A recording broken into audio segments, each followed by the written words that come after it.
Subscribe कीजिए channel को और दबाइए बेल आइकन को ताकि मोटिवेशन के नोटिफिकेशन आपको हमेशा प्राप्त होते रहें। उसको ताव देकर हेलो आज वही कॉलोनी, वही जगह, वही पटना जहां मैं बचपन मेरा बीता। एक टाइम था जब मैं इस बिजनेस में डिस्ट्रीब्यूटरशिप लिया था तो लोग भला बुरा बोलते थे, उनको ऐसा लगता था कि मैं फंसाने वाला काम करता हूं।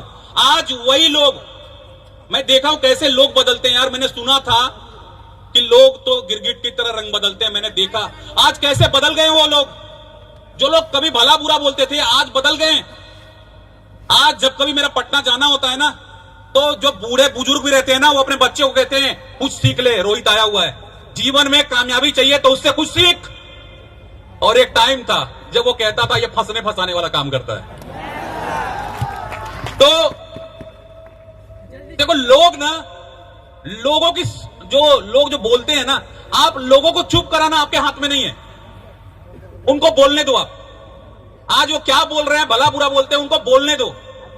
आपका जब रिजल्ट आएगा ना, जब आप कामयाब बनेंगे तो वो लोग बदल जाएंगे। जो आज भला बुरा बोल रहे हैं, कल के दिन आपके कामयाब होने के बाद वो बोलेंगे कि यार तूने बहुत अच्छा किया था कि तूने वो काम को स्टार्ट किया। आज मैं आपको ज्यादा कुछ सीख नहीं दूंगा क्योंकि आप सुबह शाम रोज ट्रेनिंग लेते हैं अपनी कामयाबी के लिए।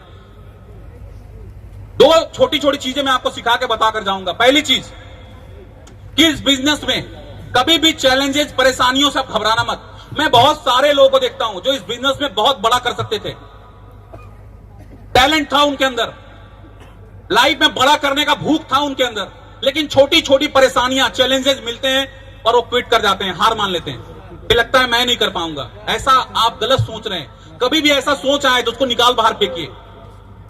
परेशानी, चैलेंजेस से कब तक भागेंगे आप? चैलेंज नहीं है आपको जिसको भी याद कर लो, मुकेश अंबानी, अनिल अंबानी, टाटा, बिरला, वो तो अरबपति खरबपति हैं। क्या उनके लाइफ में चैलेंज और परेशानी नहीं आता? एक किसान जो फसल बोता है, क्या उसके लाइफ में परेशानी, चैलेंज नहीं आता? एक स्टूडेंट जो पढ़ाई कर रहा होता है, क्या उसके लाइफ में चैलेंज, परेशानी नहीं आता? तो कब तक भागेंगे? एक्सेप्ट कीजिए इस चीज को कि चैलेंज और परेशानी का दूसरा नाम ही जिंदगी है। इसको एक्सेप्ट कीजिए। जब कभी इंसान का, जब हमारा, अगर आप देखोगे, जब कभी हॉस्पिटल में किसी का हार्ट का चेकअप होता है तो जो हमारी रेखाएं हैं ना, जो ग्राफ बनती है वो ऐसा होता है, अप डाउन, ऊपर नीचे। और ये जो आपका हार्ट का ग्राफ ऊपर नीचे हो रहा है, अप एंड डाउन हो रहा है, it means you are live, आप जिंदा हैं। और जिस दिन आपका ये हार्ट का ग्राफ फ्लैट हो गया, it means you are gone, मर गए आप। तो जीवन इसी का नाम है, ऊपर नीचे, उतार चढ़ाव आएगा, घबराना मत कभी। हमारा टिकना जरूरी है, परेशानी से भागे नहीं आप। परेशानी हर जगह है, उसको एक्सेप्ट कीजिए और फाइट कीजिए। और फाइट करने में आपको सबसे मददगार अगर कोई चीज साबित होगा तो वो है आपका एजुकेशन। अपने ज्ञान को बढ़ाएं आप। जब हमारे पास ज्ञान नहीं होता ना, तब हम घबराते हैं। सामने वाला एक सवाल पूछता है और हम भौचक्का रह जाते हैं कि क्या जवाब दूं इसको। आपको इतना माहिर बनना चाहिए डायरेक्ट सेलिंग में। अगर आपने ठान लिया फाइनली कि मेरा करियर यही है, मैं अपने करियर को इसी में बनाऊंगा, मुझे इसी बिजनेस में लाखों कमाने हैं, अगर ये आपने ठान लिया है तो मैं आपको यही कहना चाहूंगा, बिजनेस को गहराई से सीखें आप। इसलिए सीखें कि जब कोई व्यक्ति आपसे इस बिजनेस को लेकर एक सवाल करे ना, तो उस एक सवाल का 10 तरह से कैसे जवाब दिया जाता है ये आपके पास होना चाहिए। अपने ज्ञान को बढ़ाएं, परेशानी से भागे नहीं। एक छोटा सा एग्जांपल शेयर करूं। एक बार एक शिष्य अपने गुरु के पास जाता है और अपने गुरु को कहता है कि हे गुरुदेव, मैं बहुत परेशान हूं, मुझे कोई ऐसा जगह बताइए जहां कोई परेशानी ना हो। उसके गुरु कहते हैं कि दुनिया में ऐसा कौन सा जगह है जहां परेशानी नहीं रहती? हर जगह परेशानी है, जीवन का नाम ही परेशानी है, वो तो आता जाता रहता है। उस शिष्य ने कहा, आप गुरु हैं, आपसे मैं जवाब की उम्मीद रखता हूं, दुनिया में कोई तो ऐसा जगह होगा जहां पे परेशानी नहीं होगी। उसके गुरु बहुत देर सोचते हैं और बोलते हैं, हाँ एक जगह है जहां पे कोई परेशानी नहीं होती। तो वो कहते हैं, मुझे वहीं पहुंचा दीजिए, मैं वहीं रहना चाहता हूं, मैं परेशानी से उब चुका हूं। उसके गुरु कहते हैं, चल मैं उधर ही कहीं जा रहा हूं, मैं तुझे रास्ते में छोड़ता हुआ जाऊंगा। बहुत दूर जाते हैं। जाने के बाद एक बहुत बड़ी गेट आती है, उस गेट के अंदर वो गाड़ी लगाते हैं लगाने के बाद अपने शिष्य को कहते हैं नीचे उतर जा। वो जगह आ गई है जहां पे कोई परेशानी नहीं है। वो जैसे ही शिष्य बाहर आता है वो देखता है कि एक कब्रिस्तान है। क्या है? एक कब्रिस्तान है। वो कहता है गुरुदेव ये क्या, ये तो कब्रिस्तान है। तो बोलता है हाँ यही वो जगह है, यही वो जगह है जहां किसी को कोई परेशानी नहीं है। सालों से सोए हैं सब। आज तक कभी किसी मुर्दे ने पुलिस स्टेशन में कंप्लेन नहीं लिखाया कि मैं सोया हुआ था और बगल वाले मुर्दे ने मुझे रात में उंगली किया। और नहीं तो जीवन में इसको एक्सेप्ट करो, इससे भागो मत। हर प्रॉब्लम का सॉल्यूशन है। जब कभी चैलेंज मिले अपने अपलाइन से मिले आप। जब कभी चैलेंज फाइट हो रहा हो अपलाइन से मिले। अपलाइन 24 आवर्स तैयार है आपके लिए। Are you ready? तैयार हैं आप?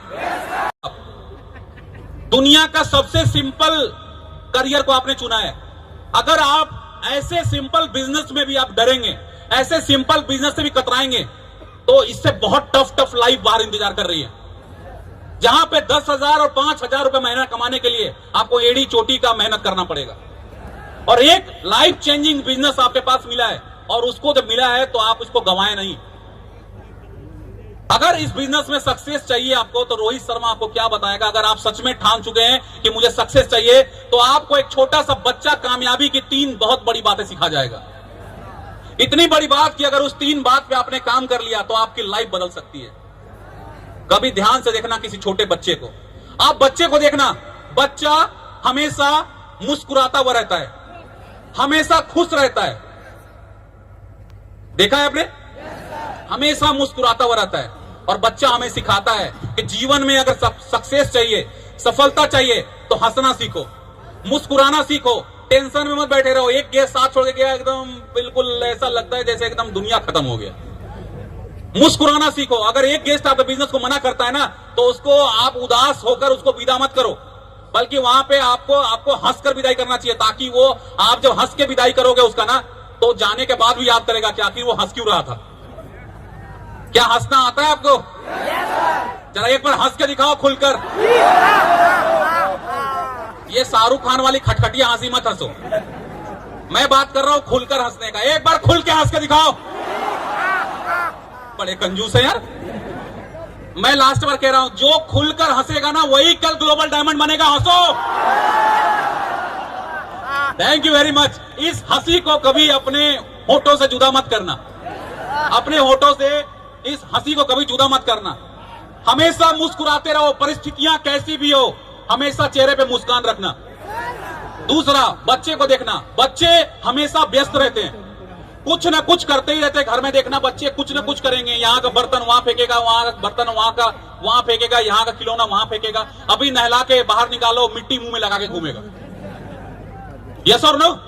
तो बच्चे हमेशा व्यस्त रहते हैं, और वो आपको सिखाते हैं कामयाबी की दूसरी चीज कि व्यस्त बनो, अपने काम में डूब जाएं, अपने बिजनेस को सीखने में, सिखाने में, अपनी एजुकेशन, अपने स्किल्स को डेवलप करने में अपने आप को डुबा लें। आप अपने आप को व्यस्त रखें, क्योंकि खाली दिमाग शैतान का, बोलते हैं कहावत है। खाली ना रखे। खाली रखोगे आपको तरह तरह का, आपको गुमराह, आपको भटकने वाली चीजें आपको याद आएंगी। अपने आप को व्यस्त करो अपने एजुकेशन को बढ़ाने में। आपके पास इंटरनेट है, आप सर्च करो कि क्या फ्यूचर है डायरेक्ट सेलिंग का। वर्ल्ड वाइड जहां पे चल रही है, क्या फ्यूचर है। लोग इस काम को करके अरबपति बन चुके हैं। आप सर्च करो, देखो आपके बिजनेस में न जाने कितने ऐसे हजारों लोग हैं जो अपनी लाइफ को बदल चुके हैं इस ग्लेज में काम करके। अपनी एजुकेशन को बढ़ाएं। तीसरा, बच्चे को देखना। आप बच्चे जिद्दी होते हैं। अगर गली में आइसक्रीम बिकने को आ जाए और आपके बच्चे ने ठान लिया है कि मुझे आइसक्रीम खानी है, तो खानी है मीन्स खानी है। आप उसको कितना भी समझा लो कि बेटा ठंड का मौसम है, आइसक्रीम नहीं खाते, बुखार हो जाएगा, तेरे को जुकाम हो जाएगा, सर्दी हो जाएगा, लेकिन वो मानेगा नहीं। वो रोना स्टार्ट करेगा, और वो सर पटक पटक के रोने लगता है कभी कभी। और लास्ट में आप क्या करते हो? खरीद के दे देते हो। और वो आइसक्रीम पूरा खाता भी नहीं है, थोड़ा खाएगा, बाकी फेंक देगा वो, क्योंकि उसका मकसद आइसक्रीम खाना नहीं था, बल्कि आइसक्रीम खरीदवाना था। तो बच्चे आपको सिखाते हैं कि जीवन में सक्सेस चाहिए, कामयाबी चाहिए, तो जिद्दी बनो। क्या आप जिद्दी बनने को तैयार हैं? जिद्दी बने, जिद पकड़े कि मैं इस बिजनेस में एक दिन कामयाब बनूंगा। Are you ready? दोस्तों जाते जाते एक कविता सुनाकर जाता हूं।